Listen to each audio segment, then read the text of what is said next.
Hello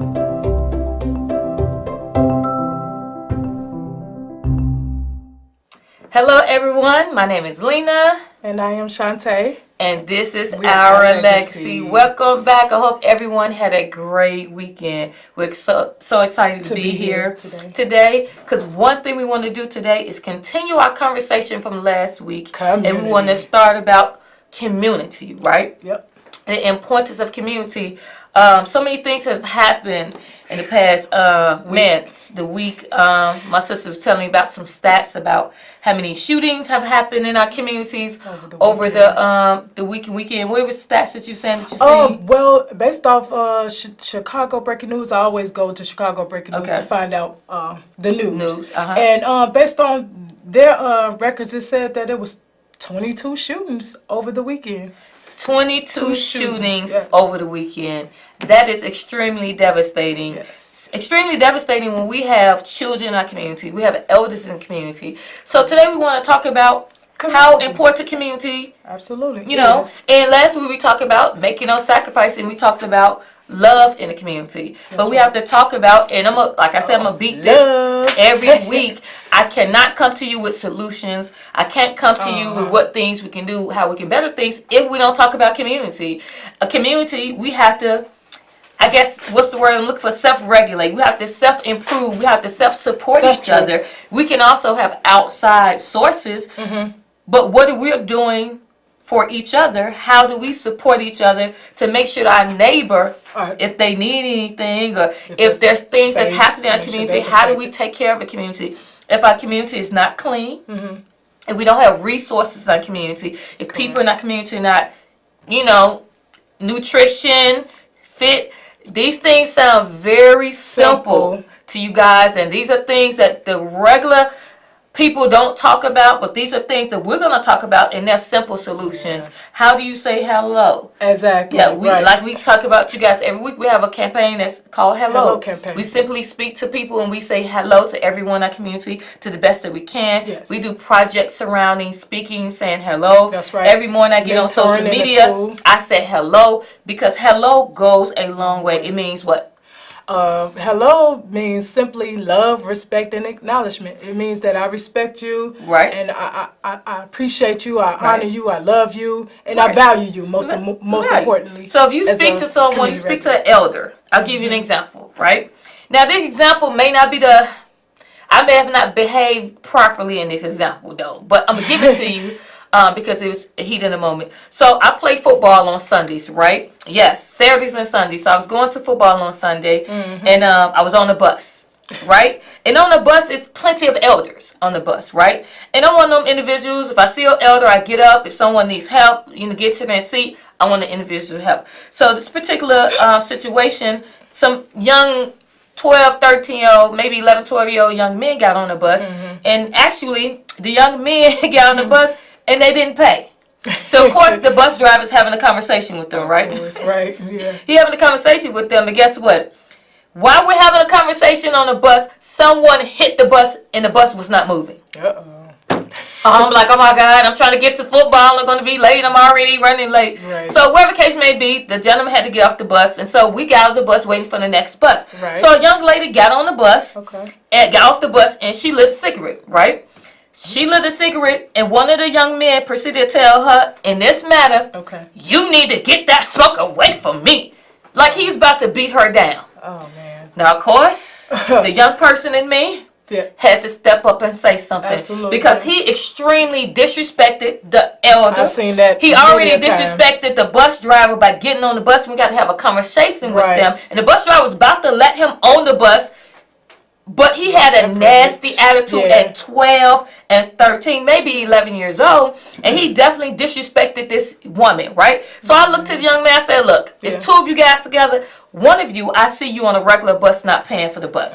Okay? I said, the other gentleman, I said, but what you're not going to do, you're not going to disrespect this lady right here in front of us. There was some guys with us. And then the other gentleman started to get hostile. So then the man stepped in, and he said, you know what, young men, you're not going to disrespect these women, and you're not going to get on this next bus because you guys are not already paying. So you're not going to get on the bus. And then he shooed them away.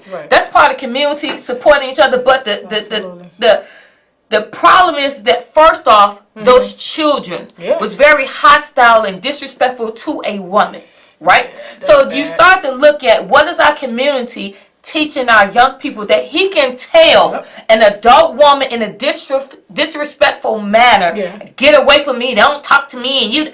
It was just crazy. I think part of that has to do with us tolerating. We tolerate it too much. We don't necessarily encourage bad behavior, but I think we tolerate it. Right. We shouldn't. We may encourage it too. Well, yeah, maybe so. What we have going on in our communities, we in our communities by tolerating. We're tolerating. Because first of all, at 10 o'clock in the morning, where were their parents at? They're allowed these, and they ride. One of them ride the bus on the regular for free. He just gets on the bus, and the bus driver doesn't have time because we're trying to get somewhere, so he just lets them on and do what he has to do. But this particular time is now on the weekend at 10 o'clock in the morning. They're getting on the bus and just want to get on. This little boy had, I mean, when I say his attitude was nasty and aggressive to the bus driver, then he told, I was like, and I told him, let me be real clear, I told him, I said, look, you messing with the wrong one. As a community, I will use my military skills on you, and I told him I'm not going to physically fight you at all. I'm going to do what I need to do to handle this situation professionally and respectfully, and then I'm going to have a reach out to your parent, because at the end of the day, there's no reason that young man should be speaking to an adult like that that did nothing to him. All he had to do was walk away. That's it. You know what I'm saying? Or he could have said in a nice way, oh my God, man, I don't smoke. But it was so nasty, I thought he was going to jump the lady. That's why I had to interject and get into it. And that's like you said, is what community support is. That's what it means. And then I'm going to say this again. I got another bus story. I was getting on the bus 2 weeks from that. And on the bus for that. And it's not the people that are on the bus, it's the community. So a young boy was on the bus, and my bus was late, and someone robbed the young boy on the bus. Another 11, 12, some teenagers robbed the little boy on the bus. And what happened was the community stood up, called the police, and did what they need to do so that this little boy wasn't invaded. Because what they did, took his phone, and he had like $30 on him. They don't know what his financial situation was to take his money. So, but unfortunately, these teenagers are now going to have a record because they robbed the kid. They are going to jail, and they are going to get prosecuted for robbing someone on the CTA bus in broad daylight. And it was a young guy because they thought they can get away with it. Then they think the people on the bus was going to care enough, the same thing. But the people, they stood up, they came together, and they were not afraid of what's going on. But we have to do that in everyday situation. It doesn't mean that you have to be hostile to our youth and young adults, because they got that issue. If you be hostile towards them, and I must be honest, I was a little hostile. I got a little aggressive with the young man, because I was like, nah, not today. But you got to discern when to use your aggressiveness. Exactly. And sometimes we just have to talk to the young men and young women who get on the bus, and just, again, where are the parents at, where are the community at, that when back in my day. And I'm from this community around here, that when we did something wrong, the next neighbor could call the parents and say, look, I seen your son and your daughter doing these things. Or we can say to the young man or young woman, or the kids, say, look, you're not doing what's appropriate. You know what? You can't do that anymore. If not, we're going to have a little talk with your parent. Nowadays, the elders tell me on a regular basis that they are scared. They feel unsafe. And most of these elders own their homes, they work jobs, they're retired, and they are scared to come out of their homes. That cannot be the case. We need them. We need that support. So it means that the younger generation, the parents of these younger youth, have to stand up and look at their home, where they live at, as a community. We do not look at where we live at as a community. We are distressed in our community, but just because we're distressed in our communities doesn't mean that we cannot care about it and we cannot fix the situation, despite we have a lot of things going on. I understand we have so many things that come against us each week. Being black sometimes, being a woman, just being poor, being impoverished. But sometimes we have to just balance 1,000 things to be successful. It is what it has to do. We are balancing. We just had a death in our family this weekend. Man, it was a situation, but we have to balance. We have to get up the next day. We have to do what we need to do to be successful, to come together as a family to make sure that everyone is That's okay. That's be another topic. We're going to talk about family grieving, too as well. Grieving, family support. Yes. Community to family. We're going to touch on all exactly. Topics. But in the meanwhile, Miss Shantae is about to switch out a little bit, and we're going to have a guest come on. But if you have any questions about what we got going on, if you want to contact us after the show, go ahead and put this little overhead in over here. Oh, let me zoom it out. Zoom.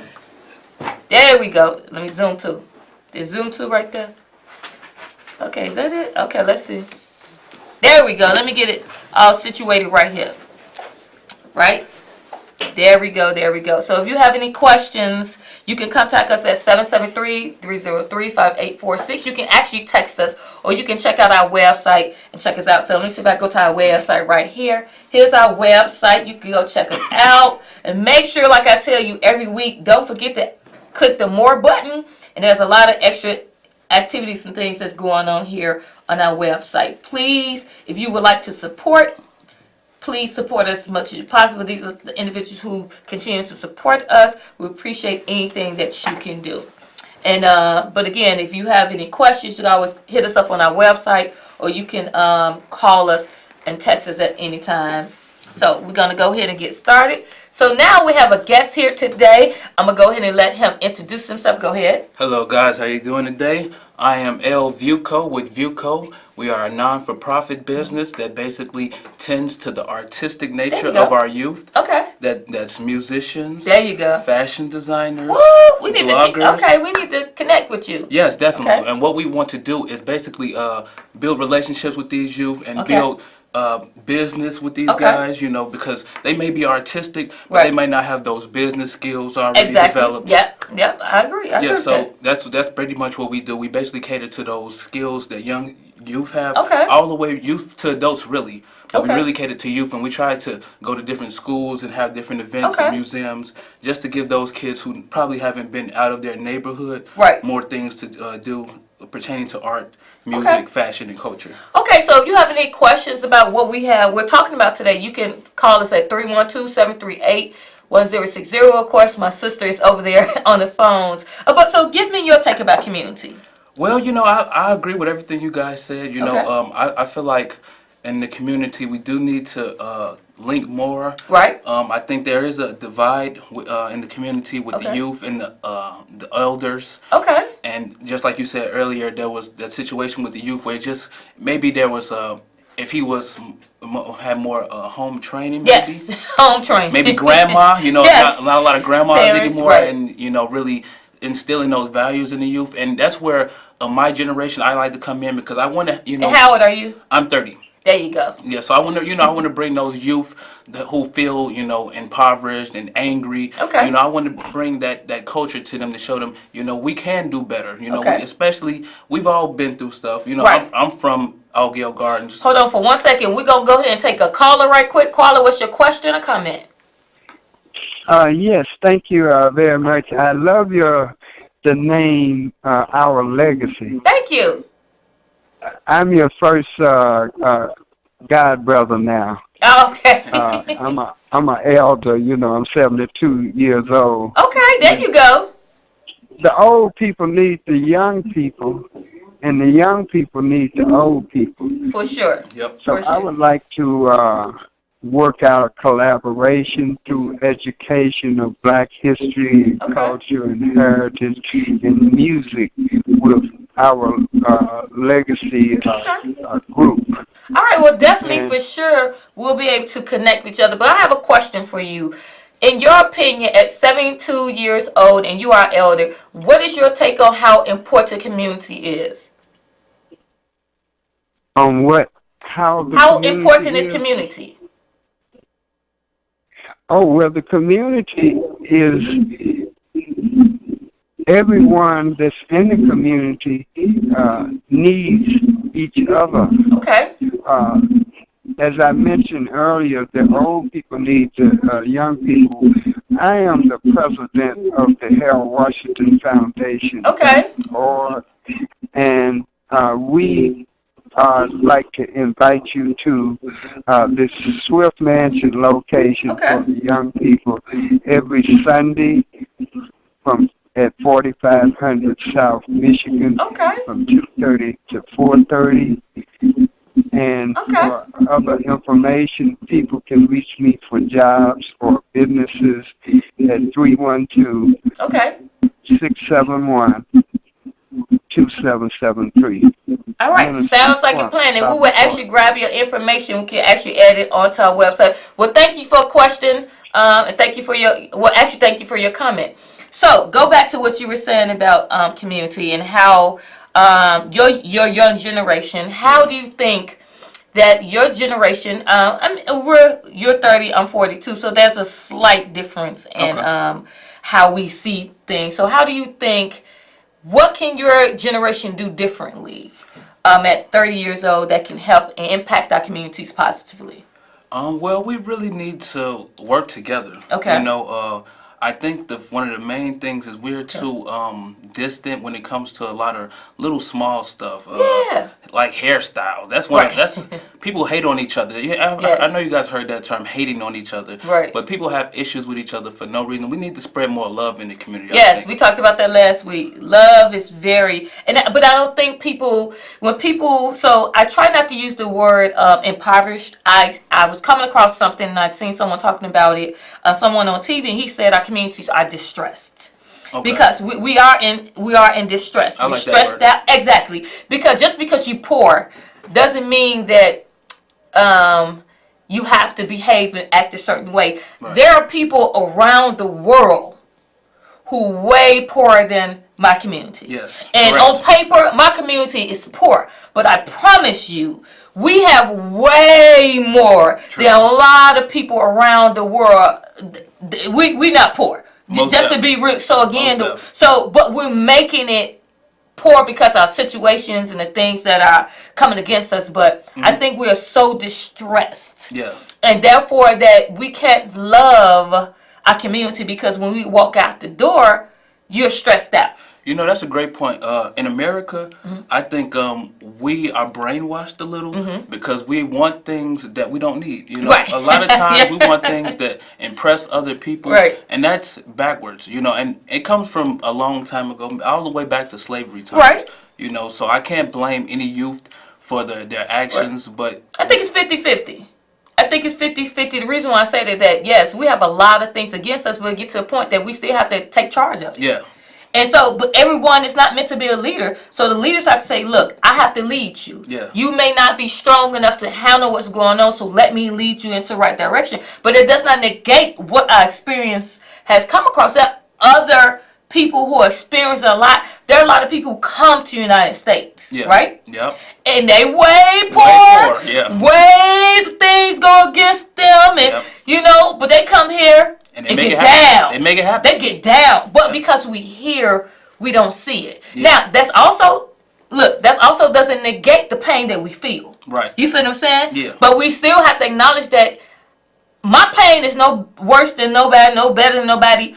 But you still have to look at a situation. Sometimes people got worse. But that doesn't negate that I'm still in pain. And to me, my pain is worse than anybody else. Yeah. But the reality is that we still have more resources. Yeah, you feel what I'm saying? Definitely. So let's be real clear. Between me and you, driving around being a black man, life seems more difficult for you, right? True. Walk out the door, but being a black woman, I'm still in pain. I can't feel your pain. My pain to me is equal to yours. But the reality is that you may come across more issues for being a black man with locks and things of that nature. Yes. So it may be harder for me. So as a woman, I still have to understand. You know, I think a big thing is being a black woman. Y'all carry a lot of our pain. We do. I agree with that. We he have said it. I agree. Really, we know we have a lot of issues, and y'all have to deal with that. You know? We do. And we carry that into relationships, family, a lot of different stuff. In the community, then we got to raise the kids. But it's just a lot of things going on. And again, I think with the men in our community, it's just. They have a lot going on against them. I look at my community, and this is not a secret. I live in a distressed community. And sometimes I walk out the door, and I just see our young black men, and I'm just like heartbroken. Yeah, I understand. I'm heartbroken because the realistic is that I look at the situation, And some people on the outside look in where they just need to get it together. They got to get, just like I'm saying now. Mm-hmm. But sometimes the reality is that even though I'm like, it's a double whammy. I know that they should just not be playing a victim all the time, but also they pain it so hard they can't pull themselves out. Yeah, it's very deep. It's very deep. Yeah. But so you look at the situation like, but you guys can't want to do this for the rest of your life. But then that's when I go to small things like, one, you have to, I don't want to say they don't love themselves, but they don't have the tools needed to deal with the situation that's going on. Almost like they don't value life. Exactly. They're not valuing their life. They just don't have the energy and the brain power because what they're putting in their bodies are not sufficient enough. That's true. If you're on the street slanging drugs, you out here all day game banging, you're not eating a healthy food. You're not eating healthy food. You're not eating nutrition. And it's scientific that what you put in your body determines how you function and how you think. So how can we really expect people out there on the street and doing things just get together when the brain is so powerful? Yeah. Right? If they're not putting good nutrition food in their bodies, how can we expect them to get off the street? Because right now they're mentally gone. Yeah. You feel what I'm saying?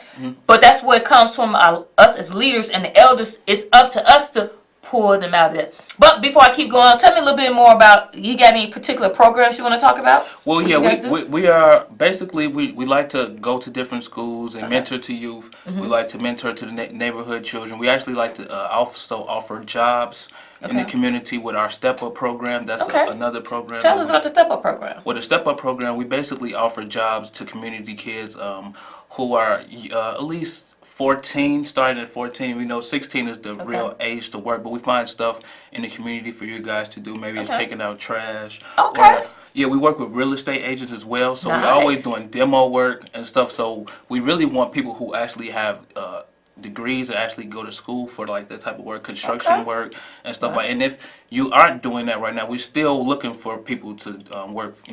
Okay. So again, if you guys have any questions about any information or what he's done, I'm going to put it on our website as well, so you guys can link directly to him. So we have about 2-3 more minutes, right? We got about 2-3 more minutes. So I'm going to leave you with a lasting comments, right? Every week, I'm going to talk about community. I have so many solutions that I can bring to the table. I have so many activities I can bring to the table. But for someone who lives in the distressed community, and so many people out there live in a distressed community, you are not going to do the work if you don't love yourself, if you don't love your community, and if you don't love your situation. And I don't want to say necessarily love yourself. It's love your situation, love your environment. I use myself as an example. Living in a distressed community, sometimes when I walk out the door and there's trash everywhere. Yeah. People are just on the street doing whatever, drinking at 9 in the morning, and people are littering, and people are just disrespecting people. I get overwhelmed. Yeah, I understand. I get overwhelmed, and I think I got the tools to deal with it, but my brain becomes stressed out, and I get irritated, and I get frustrated. So imagine what the average person is going through. So as a community, we have to stick together. So as I say every week, you can talk a good game, but you have to be about it. You have to. We can talk about all the solutions, everything, but if no one is going to help and no one is going to support in the community, it is no good. I'm going to say it one more time. If you out there, you're hearing me. If you're on Facebook, if you're on IG, whatever you're on, if you hear my voice and you think you want to make a difference, you have to put the work behind it. You just can't talk about it. You have to do the work.